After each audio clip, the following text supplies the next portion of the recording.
Hello students, welcome again to this channel English at your fingertips. Students, today we are going to explain poem number 8 of class 9 CBSE and UP board. Name of the book is Beehive and the name of the poem is On Killing a Tree. This poem is composed by Jeev Patel.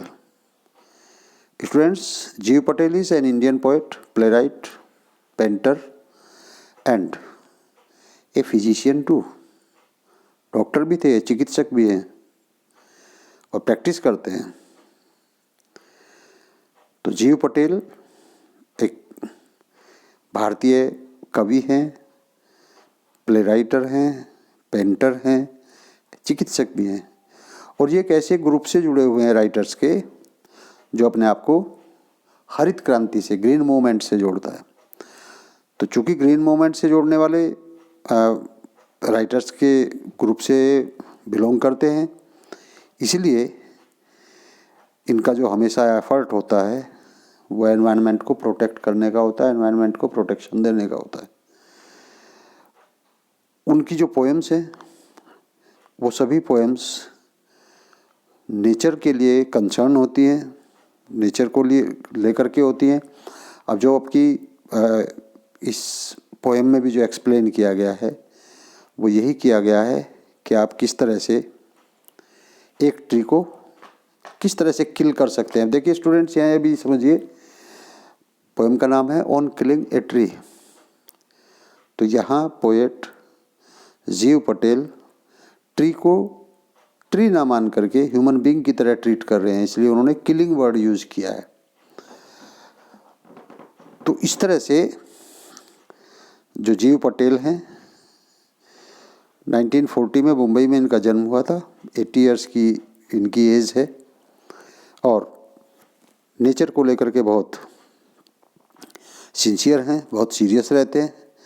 इसलिए इस poem का नाम उन्होंने on killing a tree रखा है। देखते हैं students, stanza wise, line to line, explanation Hindi में भी और अंग्रेजी में भी। तो आइए देखते हैं students, on killing a tree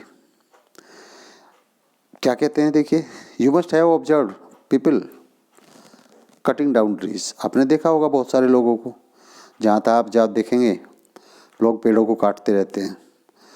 but can they kill a tree? लेकिन देखिए, दोनों चीज़ें अलग अलग हैं। ट्री को कट करना और ट्री को किल करना, दोनों चीज़ें अलग अलग हैं। तो आपने बहुत सारे लोगों को देखा होगा किस तरह से पेड़ को काटते रहते हैं। लेकिन यहाँ प्रश्न पूछा है कि क्या वो पेड़ को किल कर सकते हैं? क्या वो वृक्ष को किल कर सकते हैं, मार सकते हैं? फिर पूछा है, is it easy to do so? क्या ऐसा करना आसान है? कैसा करना? किसी ट्री को किल करना क्या ईजी है, आसान है?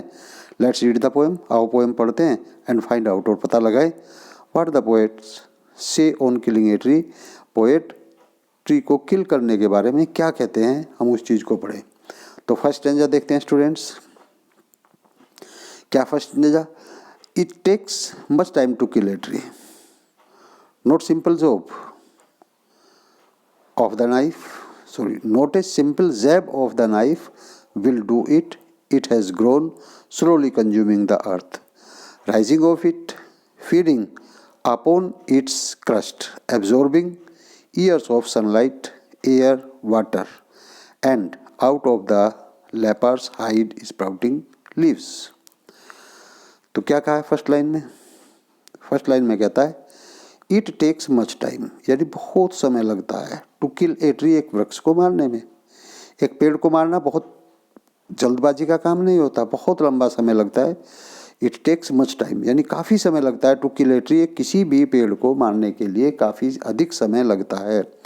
Not a simple jab of the knife. Not a simple jab, jab means होता है आघात करना, ऑफ नाइफ मीन्स चाकू का, कि चाकू का आघात करना ही पर्याप्त नहीं होता। विल डू इट, इसको मार देगा। यानी किसी ट्री को किल कर देना, केवल एक चाकू का आघात करने से किसी एक ट्री को नहीं मारा जा सकता, किसी वृक्ष को नहीं मारा जा सकता। क्यों नहीं मारा जा सकता? इट हैज़ ग्रोन स्लोली, क्योंकि ये धीरे धीरे उगता है। Consuming the earth, consume means होता है उपभोग में लाना, द अर्थ मीन्स होता है जमीन, यानी पृथ्वी से पोषक तत्वों का उपयोग करके ये धीरे धीरे बड़ा होता है।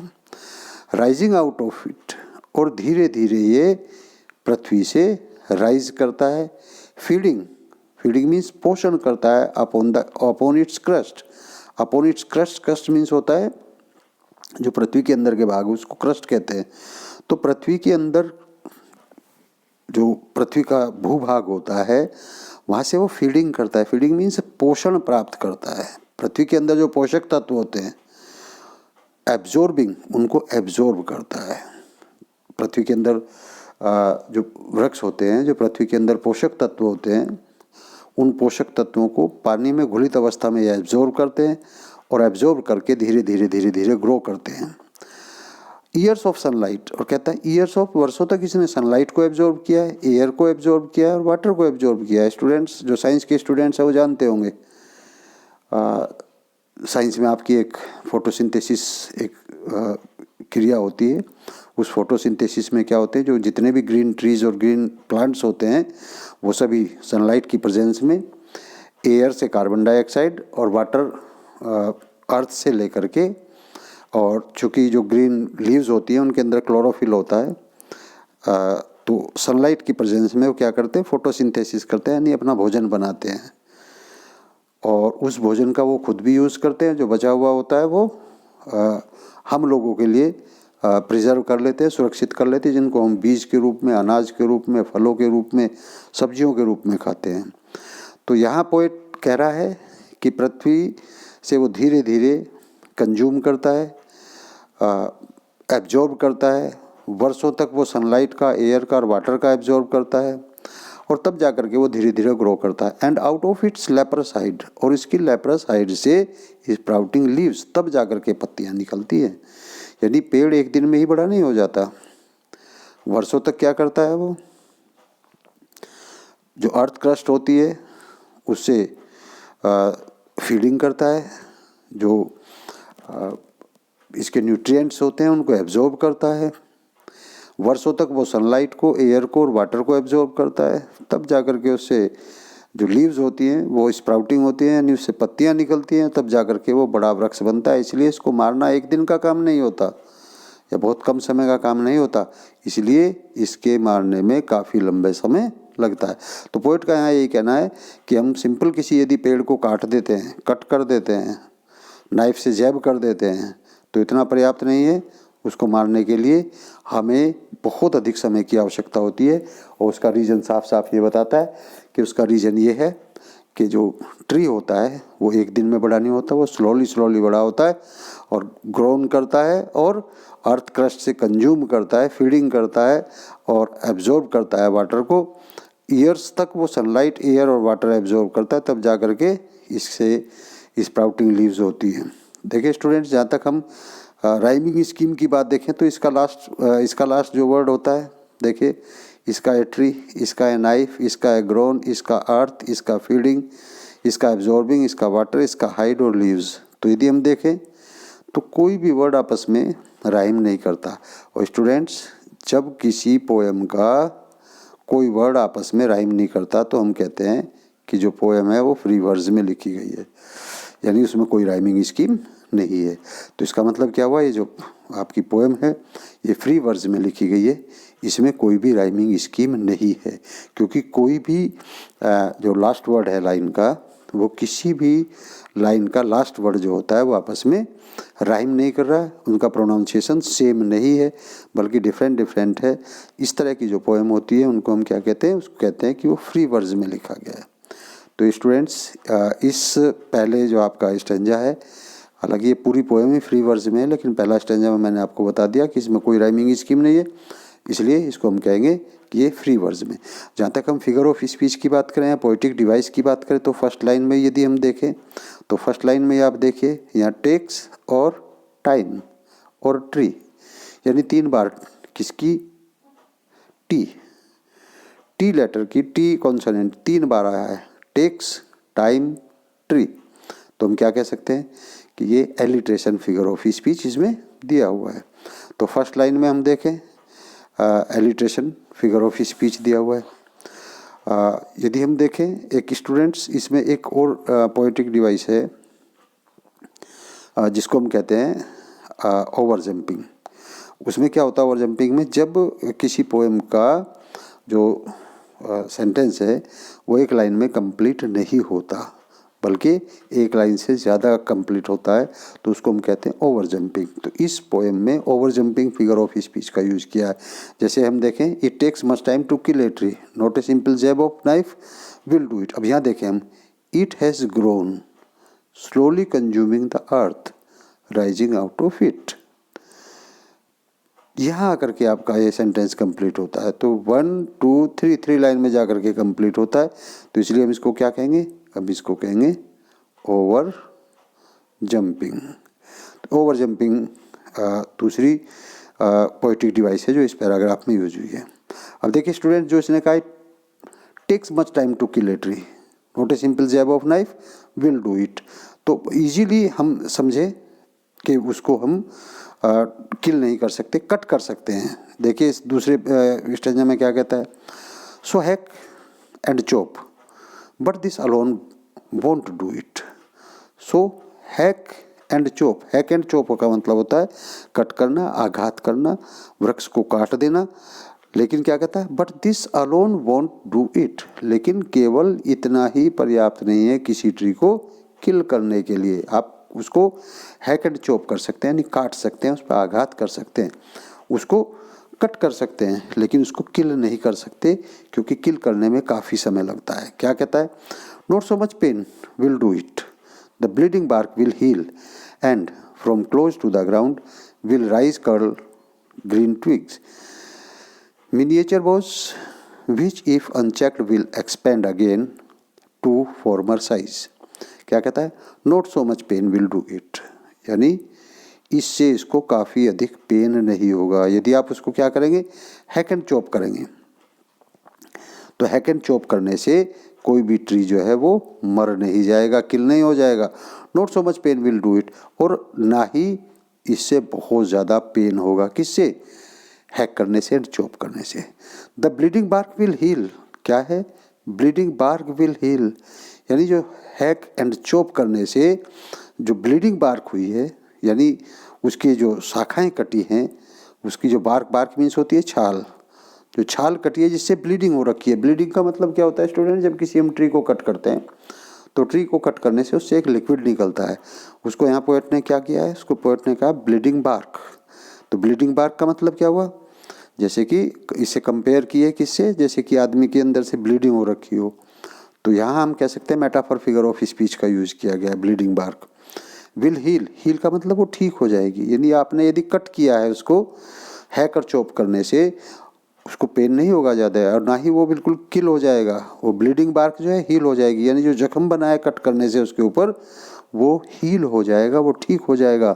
And from close to the ground, और यदि आप देखेंगे तो जहाँ से आपने उसको काटा है क्लोज टू द ग्राउंड, यानी ज़मीन के बिल्कुल पास से, विल राइज, क्या निकल आएंगी, curled green twigs. Curled green twigs फिर से निकल आएंगी, यानी हरी हरी मुड़ी तुड़ी जो टहनियाँ हैं, ट्विग्स मीन्स होता है टहनियाँ, वो फिर से निकल आएंगी।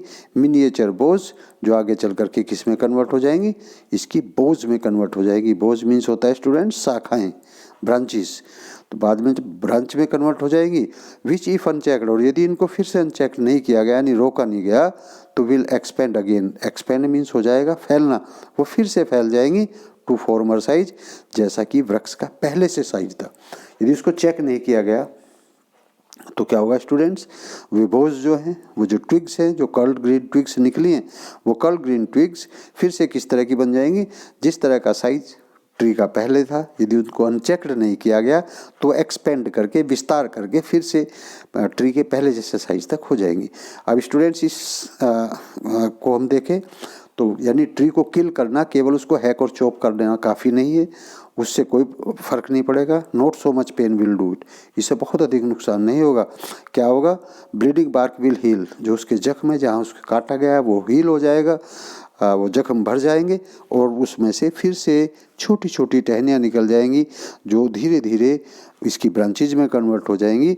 और यदि इनको अनचेक नहीं किया गया, यदि इनको अनचेक्ड छोड़ दिया गया, यानी इनको रोका नहीं गया, इनको चेक नहीं किया गया, तो ये फॉर्मर साइज जैसा था वृक्ष का उसी तरह के साइज में कन्वर्ट हो जाएगी, यानी फिर से एक विशाल वृक्ष बन जाएगा। तो यहाँ स्टूडेंट्स देखिए, फर्स्ट लाइन चॉप, फिर it, heal, ground, twigs, boughs, again and size. फिर से यदि हम देखें तो कोई भी राइमिंग स्कीम नहीं है, तो यहाँ भी हम फिर से क्या कहेंगे, ये स्टूडेंट्स हो गया आपका फ्री वर्स, यानी जो ये पोएम है फ्री वर्स में लिखी गई है, जिसमें किसी भी तरह की कोई राइमिंग स्कीम नहीं होती है।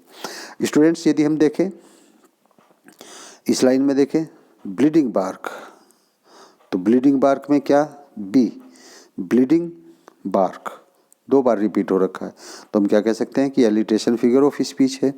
इसी के साथ साथ हमने क्या देखा, ब्लीडिंग बार्क यानी वृक्ष के अंदर से जो लिक्विड निकल रहा है, जो पानी सा निकल रहा है उसको काटने पर, तो उसको हमने क्या कहा, ब्लीडिंग बार्क, यानी जैसे कि वो क्या है, ब्लीडिंग हो रखी है, जैसे कि रुधिर बह रहा हो, जैसे खून बह रहा हो।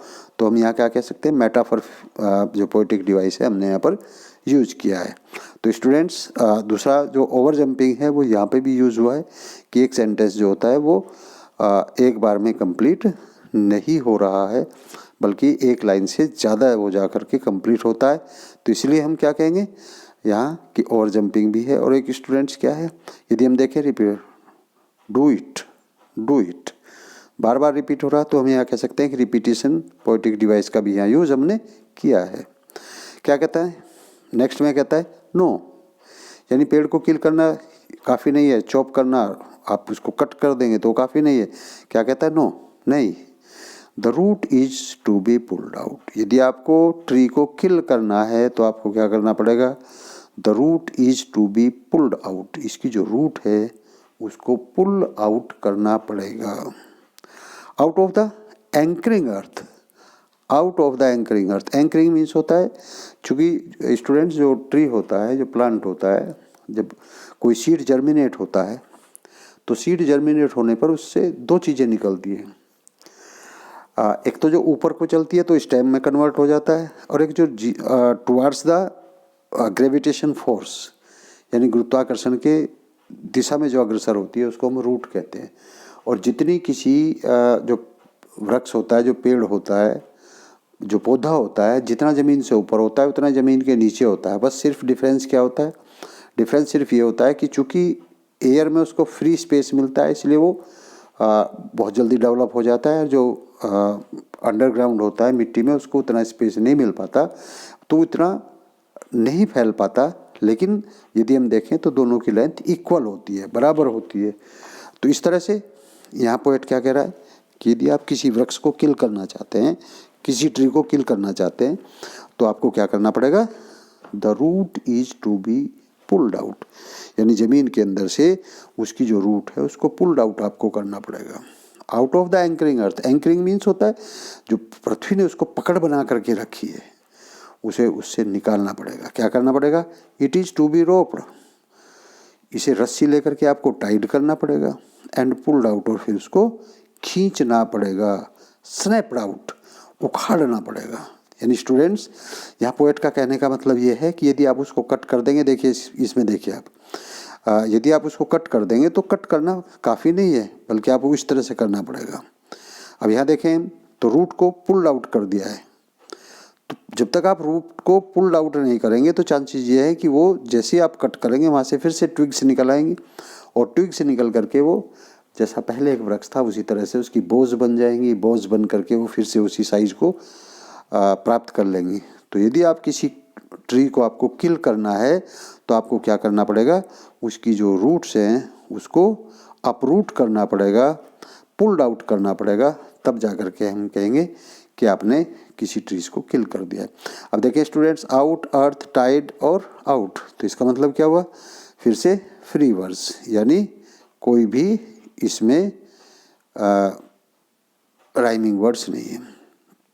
दूसरा स्टूडेंट्स देखें, यदि हम पुल्ड आउट, और फिर से हम देखें पुल्ड आउट, तो इसका मतलब क्या हुआ, ये पुल्ड आउट 2 बार रिपीट हुआ, तो हम यहाँ कहेंगे कि ये पुल्ड आउट 2 बार रिपीट हो रहा, तो रिपीटिशन फिगर ऑफ स्पीच, यानी रिपीटिशन पोएटिक डिवाइस में यूज़ की गई है।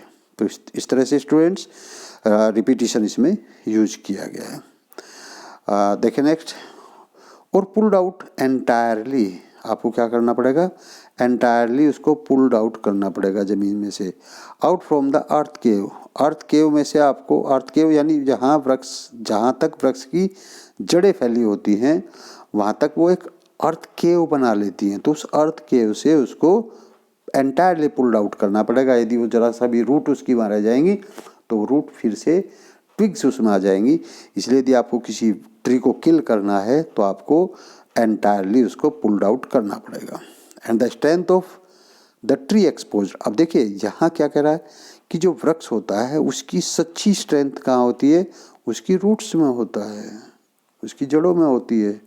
तो उसकी स्ट्रेंथ को आपको एक्सपोज करना पड़ेगा, स्ट्रेंथ ऑफ ट्री एक्सपोज करना पड़ेगा। जी जो ट्री की शक्ति है उसको ज़मीन में से आपको बाहर निकालना पड़ेगा।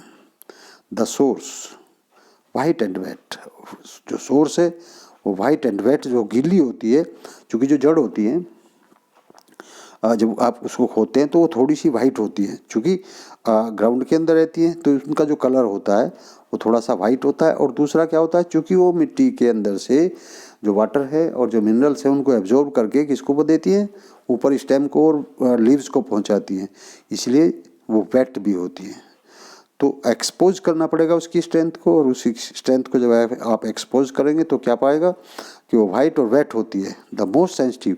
और सबसे बात क्या है कि ये जो रूट्स होती हैं मोस्ट सेंसिटिव होती है और हिडन होती है। हिडन क्यों होती है, क्योंकि ज़मीन के अंदर से होती है, तो मोस्ट सेंसिटिव भी होती है, हिडन भी होती है। और उसका कारण क्या था, for years inside the earth, कि ये वर्षों से ज़मीन के अंदर होती हैं। स्टूडेंट, जो पार्ट ज़मीन के अंदर होता है, जो कवर्ड होता है, वो कवर्ड होने के कारण कैसा होता है, वाइट होता है। वेट क्यों है वो, वेट इसलिए चूँकि वो वाटर के टच में है।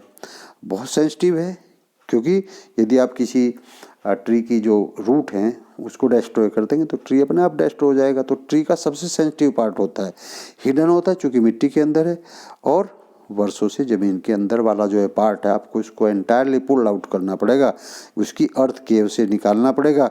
और हम कह सकते हैं कि ट्री की जो पूरी पावर है, पूरी स्ट्रेंथ है, उसको आपको एक्सपोज करना पड़ेगा। स्टूडेंट्स, इस स्टेंजा में भी देखें तो आप एंटायरली, केव, एक्सपोज, वेट, हिडन और अर्थ, नो राइमिंग स्कीम। इसलिए हम क्या कहेंगे कि ये पैराग्राफ, ये स्टेंजा भी आपका क्या है, फ्री वर्स। पूरी पोएम क्या है, फ्री वर्स में लिखी गई है। अब यदि हम स्टूडेंट्स देखें हैं white and wet, white and wet, इसका मतलब क्या है, डब्ल्यू। डब्ल्यू क्या हो रहा है यहाँ पर, रिपीट हो रखा है, तो इसलिए हम क्या कहेंगे, इसको हम एलिट्रेशन फिगर ऑफ स्पीच कहते हैं। इसी तरह से इसमें भी चूँकि सेंटेंस एक लाइन में कंप्लीट नहीं हो रहा है तो इसलिए हम क्या कहेंगे, ओवर जंपिंग पोएटिक डिवाइस भी इसमें यूज किया गया। लास्ट स्टेंजा देखते हैं students. Then the matter of scorching and choking, जब आप उसको पुल्ड आउट कर देंगे तब क्या होता है, स्कॉर्चिंग एंड चोकिंग शुरू होती है, यानी जो वृक्ष है वो धीरे धीरे सूखना शुरू होता है। In the sun, in sun and air, sun means सूर्य भी होता है, लेकिन सूर्य जब होता है जब उसके पहले दा लगा हो, द सन, तब वो सूर्य होता है। यहाँ सन मीन्स धूप होगा, एंड एयर, हवा और धूप में जब उसको पुल्ड आउट करके छोड़ देते हैं ट्री को तो स्कॉर्चिंग और चॉकिंग होना शुरू होता है, यानी सूखना शुरू हो जाता है। जब वो सूखता है तो उसका कलर ग्रीन से कन्वर्ट होकर के किस में हो जाता है, ब्राउनिंग, यानी ब्राउन कलर में कन्वर्ट हो जाता है। और जब वो ग्रीन होता है तब वो सॉफ्ट होता है, लेकिन जब वो सूख जाता है तब वो कैसा हो जाता है, कठोर हो जाता है, तो हार्ड बन जाता है। दूसरा क्या होता है, ट्विस्टिंग, ऐंठना शुरू करता है, और विदरिंग, फिर से सूखना शुरू करता है। यानी जब उस वृक्ष को हम जमीन से उसकी जड़ सहित उखाड़ते हैं, अपरूटेड कर देते हैं, तब जा कर के कोई ट्री किल होता है, वो स्कॉर्च होना शुरू हो जाता है, वो चॉक होना शुरू हो जाता है सन और एयर की प्रेजेंस में, वो ब्राउन कलर में कन्वर्ट होना शुरू हो जाता है, वो हार्डनिंग होना शुरू हो जाता है, ट्विस्टिंग होना जाता है, विदरिंग शुरू हो जाता है, and then it is done. और तब इतना सब जब हम कर देते हैं तब it is done. It is का मतलब तब किसी ट्री को किल किया जा सकता है। यानी ट्री को किल करना इतना इजी नहीं है जितना कि हम सोचते हैं कि हम उसको नाइफ लेकर के या कोई एक्स लेकर के, कोई कुल्हाड़ी लेकर के या किसी आरी को लेकर के हम उसको काट दें। तो काट देने से केवल काट देने से वृक्ष की डेथ नहीं होती, वृक्ष को किल नहीं किया जा सकता। यदि आपको वृक्ष को किल करना है तो आपको रोप लेकर के उसको अपरूटेड करना पड़ेगा। जो उसकी रूट्स हैं, जो मोस्ट सेंसिटिव पार्ट हैं, जो ज़मीन के अंदर हाइड होती हैं, जो वाइट कलर की होती है, जो वेट होती हैं, उनको आपको ज़मीन के अंदर से निकालना पड़ेगा। यदि आप ऐसा करेंगे तो केवल उस परिस्थिति में ही वो स्कॉर्चिंग और चॉकिंग होगा, ब्राउनिंग हो जाएगा, हार्डनिंग हो जाएगा, ट्विस्टिंग हो जाएगा और विदरिंग हो जाएगा। तो and then it is done, इसका मतलब पोएट कहता है कि इतना सब करने के बाद आप किसी ट्री को किल कर सकते हैं, अदरवाइज आप ट्री को किल नहीं कर सकते, कट कर सकते हैं। कट करने से वो उसकी जो ब्लीडिंग बार्क है वो हील हो जाती है, यानी उसका जख्म जो है वो ठीक हो जाता है। उसमें से फिर से ट्विग्स निकल आती हैं, फिर से उसमें से लीव्स निकल आती हैं, वो बोझ में कन्वर्ट, ब्रांचेज में कन्वर्ट हो जाती हैं और ट्री जो होता है वो अपने पहले वाले साइज को ही प्राप्त कर लेता है। तो स्टूडेंट्स, यदि हम इसमें देखें, matter, choking, air, hardening, withering and done, यानी फिर से देखें तो कोई भी राइमिंग स्कीम इसमें नहीं है, यानी पोएम फ्री वर्स में है। जहाँ तक पोइटिक डिवाइस की हम बात करें तो पोइटिक डिवाइस इसमें भी ओवर जंपिंग है, यानी सेंटेंस एक लाइन में कंप्लीट नहीं हो रखा है, वो एक लाइन से ज़्यादा में जा कर के कंप्लीट होता है, तो ओवर जंपिंग पोइटिक डिवाइस में यूज की गई है। तो स्टूडेंट्स, ये थी जीव पटेल की आपकी poem number 8। Name of the poem was a killing of a tree, killing of a tree. तो स्टूडेंट्स, आपको पोएम कैसी लगी कमेंट बॉक्स में आकर के कमेंट करिए। यदि कोई चीज़ आपको समझ नहीं आई तो कमेंट कर दीजिए, मैं निश्चित रूप से उसको फिर एक्सप्लेन कर दूंगा। स्टूडेंट्स, यदि आपने अभी तक मेरे चैनल को सब्सक्राइब नहीं किया तो प्लीज़ चैनल को सब्सक्राइब करें ताकि आने वाले वीडियोज़ की नोटिफिकेशन आपको प्राप्त होती रहे। वीडियो कैसी लगी आप कमेंट करके बताएं मुझे। वीडियो को अधिक से अधिक अपने फ्रेंड्स के साथ शेयर करें ताकि आपके फ्रेंड्स भी इस वीडियो के माध्यम से अपनी प्रिपरेशन अच्छे से कर सकें और इस वीडियो का अधिक से अधिक लाभ उठा सकें। Students, subscribe, like and comment and share the video as much as possible. मिलते हैं नेक्स्ट किसी वीडियो में, तब तक के लिए thank you very much, thank you.